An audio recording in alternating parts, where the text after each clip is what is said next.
욥의 회개가 성도에게 주는 영적 교훈이라는 제목으로 하나님의 말씀을 전하도록 하겠습니다. 우리는 욥을 잘 알고 있습니다. 욥은 아주 고대 우리 성경 시대에 살았던 사람인데, 어떤 사람들은 실존 인물이 아니다라고 말하지만 우리 믿음의 눈을 가진 사람들, 또 하나님을 믿는 사람은 이 욥이 실존 인물로 믿어야 되는 것입니다.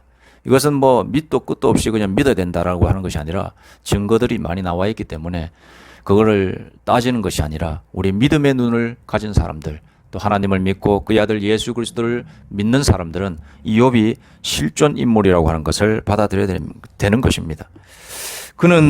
그를 말하면은, 욥에 대해서 말하면 욥은 오늘날 재벌 정도의 이런 거대한 부를 가지고 있었던 사람입니다. 그리고 자녀의 복도 많아서 10명의 이런 자녀들, 아들, 딸을 또 가지고 있었습니다. 그리고 많은 하인들과 이런 종들을 또 거느렸죠. 여러분 아시다시피 이 정도 되면은 부족한 것이 없습니다. 오늘날에도 이렇게 풍족하게 사는 사람들, 부족한 것이 없이 사는 사람들은 얼굴 색도 다르고 눈빛도 다르고 그런 것을 우리가 발견할 수 있는데, 욥이 그랬습니다. 욥은 부족한 것이 없이 이렇게 살았습니다. 심지어는 하나님에 대한 믿음조차 아주 견고하고 대단해서 참 누가 봐도 부러울 지경이었습니다. 아주 대단한 사람이죠. 그런데 여러분 욥기 1장을 쭉 읽어보면 아시다시피 사단이 이 욥의 믿음을 의심한 것입니다. 그러나 하나님께서는 결코 이 욥의 믿음에 대해서 의심하지 않았다라고 나옵니다. 그런데 이 문제를 사단이 걸고 넘어지는 것이죠. 아이고, 하나님 무슨 소리 하십니까? 이 욥이 분명히 무슨 이유가 있어서 하나님을 잘 믿는 것이지, 그가 재산이 없고 자녀가 없으면은, 자녀에 대한 복을 못 받았으면은 무슨 하나님을 그렇게 잘 믿고 잘 섬기겠습니까? 이렇게 딴지를 거는 거예요, 하나님께. 그랬더니 하나님께서 말씀하십니다. 그의 생명은 건드리지 말고 너 마음대로 한번 해봐라. 가져갈 거 있으면 다 가져가고 화를 입힐 거 있으면 다 화를 한번 입혀봐라. 이 욥이 어떻게 되는지 한번 보겠다. 이렇게 허락을 하게 되는 거죠. 그랬더니 진짜로 욥에게 화가 닥치기 시작하는 것입니다. 욥기 1장 13절에서 22절 말씀에 보니 이렇게 나와 있습니다. 하루는 욥의 자녀들이 그 맏아들의 집에서 음식을 먹으며 포도주를 마실 때에, 14절, 사환이, 그러니까 종이 온 거죠. 사환이 욥에게 와서 아르되, 소는, 이건 1장입니다. 1장 13절, 14절, 14절 말씀입니다. 사환이 욥에게 와서 이르되, 소는 밭을 갈고 나귀는 그 곁에서 풀을 먹는데 스바 사람이 몰아치는 거죠. 스바 사람이 갑자기 이르러 그것들을 빼앗고 칼로 종들을 죽였나이다. 나만 홀로 피하여서 주인께 아래로 왔나이다. 14절, 1장 15절 말씀이죠. 16절에 보니 그가 아직 말하는 동안에 또 한 사람이 오는 거예요. 다른 곳에 있었던 다른 종이 또 와서 이야기합니다. 하나님의 불이 하늘에서 떨어져서 양과 종들을 살라버렸나이다. 그러니까 재산이 이제는 다 이제 소멸되는 겁니다. 난리가 난 거죠, 그야말로. 나만 홀로 피하였으므로 주인께 아래로 왔나이다. 17절, 그가 아직 말하는 동안에 또 한 사람이 와서 아르데 갈대아 사람이 새 무리를 지어 갑자기 낙타에게 달려들어 그것을 빼앗고 칼로 종들을 죽였나이다. 슬픈 일의 연속입니다. 엎친 데 덮친 격이죠. 나만 홀로 피하였으므로 주인께 아래로 왔나이다. 18절 말씀, 1장 18절입니다. 그가 아직 말하는 동안에 또 한 사람이 와서 아르되, 이제는 마지막으로 자녀는 부모의 참 아름다운 여호와 하나님께서 주신 열매요 소산이다.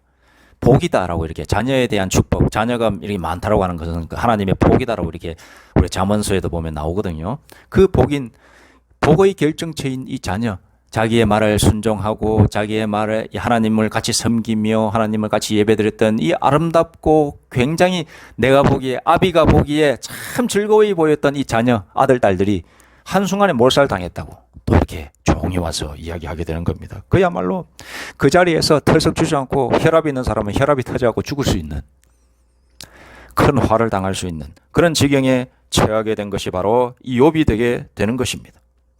19절 말씀, 거친 들에서 큰 바람이 와서 집 내 모퉁이를 치매 그 청년들 위에 무너짐으로 그들이 죽었나이다.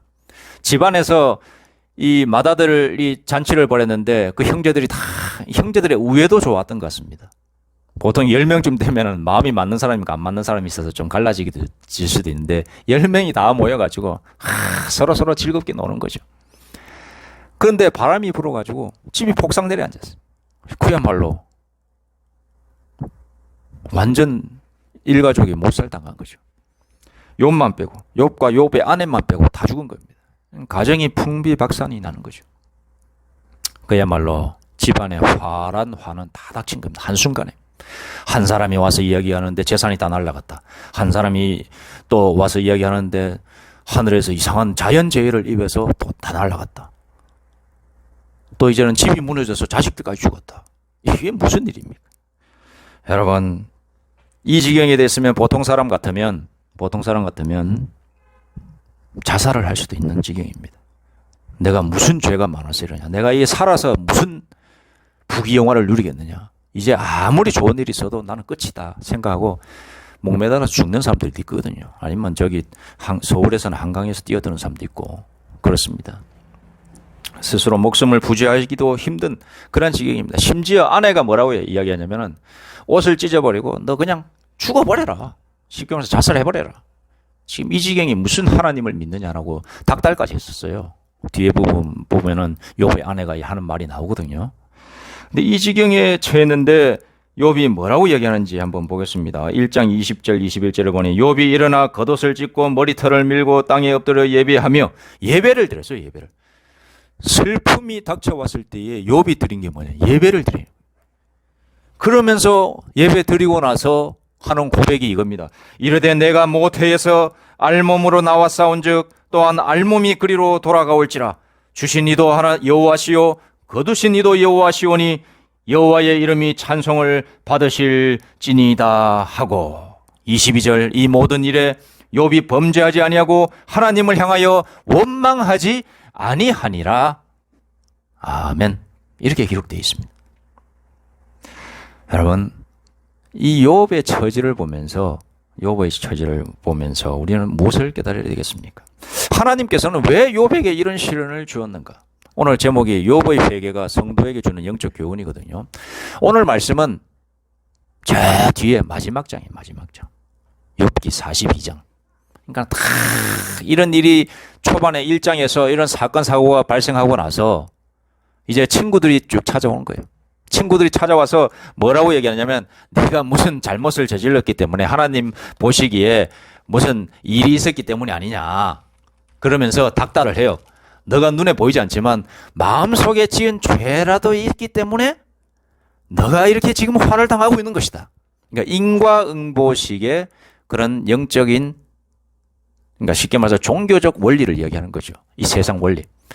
그래서 많은 사람들이 우리가 신앙생활 하는 사람들도 마찬가지지만은 보통 사람들이 이렇게 생각합니다. 내가 무슨 큰 일을 당하면은 스스로를 돌아보게 되는 거. 첫째로 스스로를 돌아보면서 합리화를 하게 돼 있습니다. 첫째. 그 합리화는 뭐냐면은 내가 이 일 말고 다른 관련돼 있는 다른 전혀 관련돼 있는 일 1차적으로 생각하겠지만 관련되지 않은 일도 거기서 하나의 이런 내가 빌미를 제공했다면 그것을 이유 삼아서 현재의 고통을 딱 해석하는 거예요.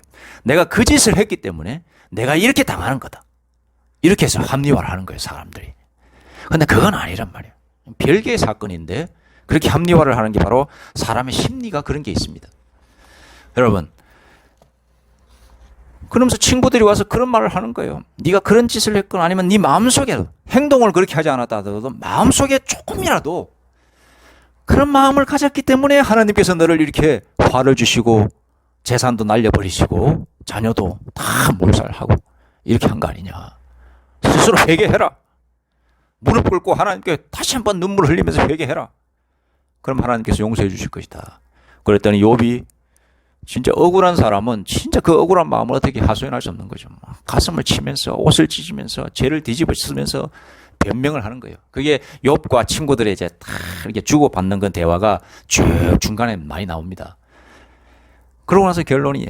오늘 말씀 결론이 6절 말씀 5절 6절 말씀 한번 보겠습니다. 자, 여기 보면은 42장 5절 내가 주께 대하여 귀로 듣기만 하였사오나 이제는 눈으로 주를 배웁나이다. 그러므로 내가 스스로 거두어드리고 티끌과 제 가운데서 회개하나이다.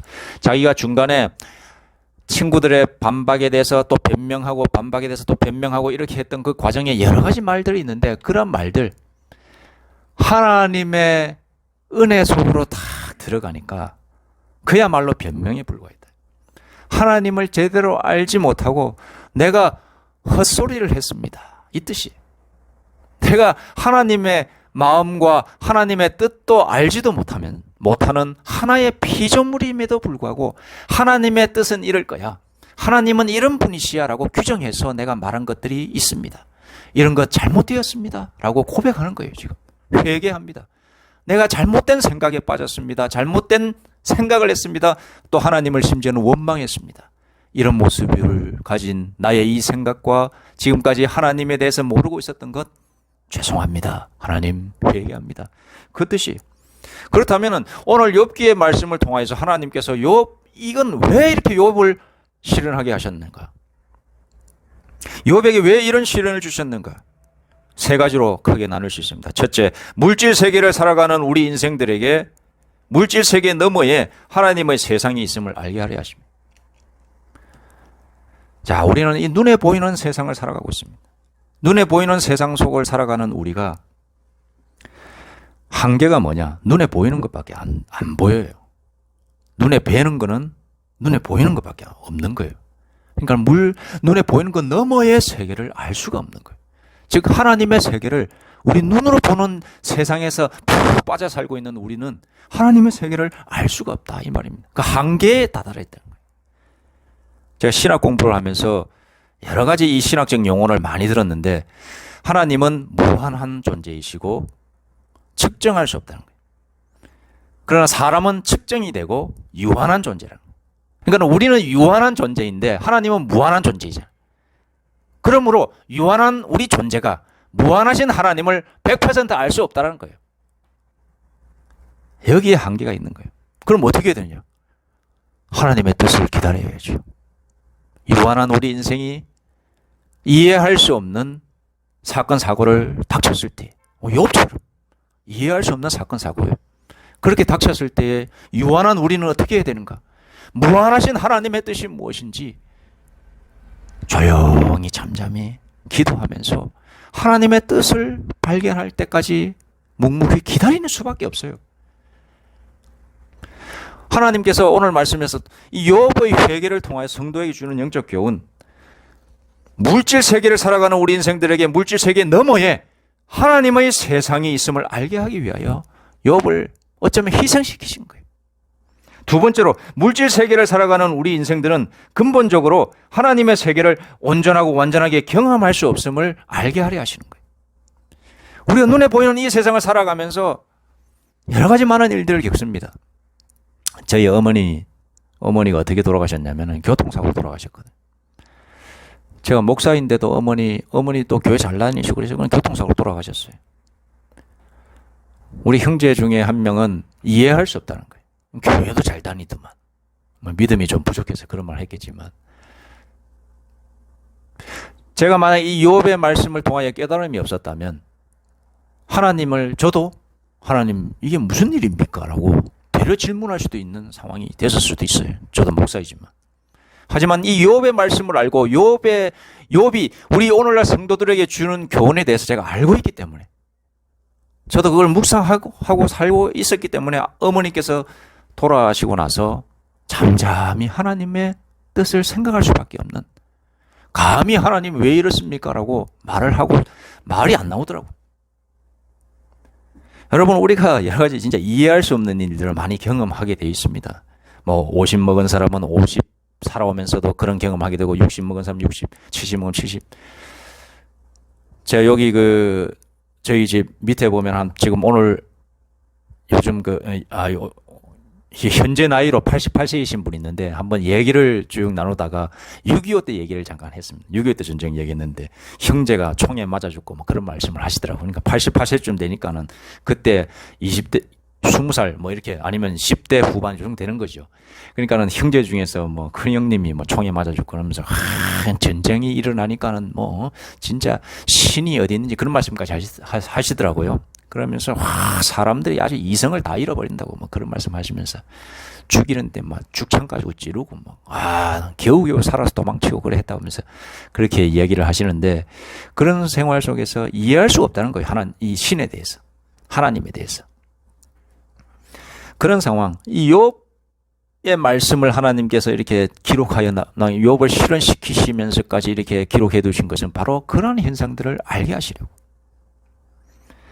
하나님의 온전하고 완전한 것을 우리가 경험할 수 없기 때문에 조금이나마 너희가 이런 욥의 말씀을, 욥의 이런 사건 사고를 통하여서, 욥기를 통하여서 너희가 깨닫는 것이 있기를 원한다. 이 뜻으로 기록해 두신 것입니다. 마지막으로 성경을 통하여 위로받을 믿음의 조상을 세우시기 위함입니다. 욥 앞에서 내가 화를 당했다라고 얘기할 사람 몇 안 돼요. 저희 어머니 그렇게 돌아가셨지만 욥에 비하면 아무것도 100가지 중에 한 가지밖에 안 되는 거예요. 욥은 심지어는 자기 몸까지 이제는 거의 목숨만 안 끊어졌지 거의 이제 죽을 지경까지 가는 거 아니겠습니까?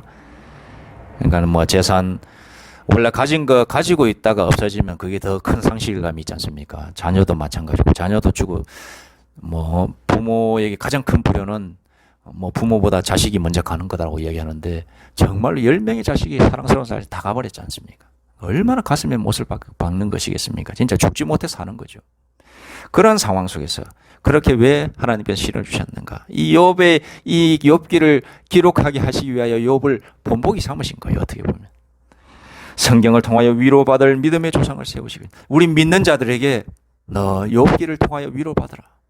큰 복을, 욥 자신에게는 큰 시련이지만 결국엔 욥도 회복시켜 주시는 거죠. 하나님께서 마지막에 보면 욥께서 하나님께서 더 배로 이렇게 회복시켜 주십니다만은 그 상실감은 또 어떻게 완전히 치유되지는 않겠지만은 그래도 회복시켜 주십니다. 자, 이런 과정을 통해서 하나님께서 욥기를 기록하고 계신데, 이 욥기를 기록하신 것은 바로 뭐냐? 오늘날 살아가는 사람들이 욥을 통하여 위로받기를 원하시는 하나님의 은혜로운 마음, 하나님의 사랑하는, 우리를 향하시는 그 사랑을 글로서 표현하고 계신 것입니다. 나아가서 신약에서는 우리 예수 그리스도를 보내주시면서 그 사랑의 종집을 찍으시는 것이죠. 이 자리에 계신 우리 모두가 이 욥기의 말씀을 통하여서 큰 위로를 받는 이 시간 되기를 간절히 소망합니다. 우리에게는 하나님이 계시고 하나님께서는 언제나 우리에게 희망과 용기와 사랑을 언제나 흘려보내주고 계신다는 것 잊지 마시고 사시는 이번 한 주가 되시기를 소망합니다. 기도드리겠습니다. 하나님 아버지, 저희에게 욥기를 주시니 감사합니다. 우리가 진정 믿음이 있고 신앙이 있습니까? 그렇다면 이 하나님의 말씀인 욥기를 통하여 큰 위로받기를 소망합니다. 그리고 우리가 겪고 있는 이 여러 가지 사건 사고들이 그렇게 큰 일이 아닐 수도 있습니다. 하나님의 세계 속에서 우리가 겪고 있는 이 사건 사고들을 해석하게 하여 주시고 하나님의 깊으신 뜻을 깨닫게 하여 주시옵소서. 예수님의 이름으로 기도드립니다.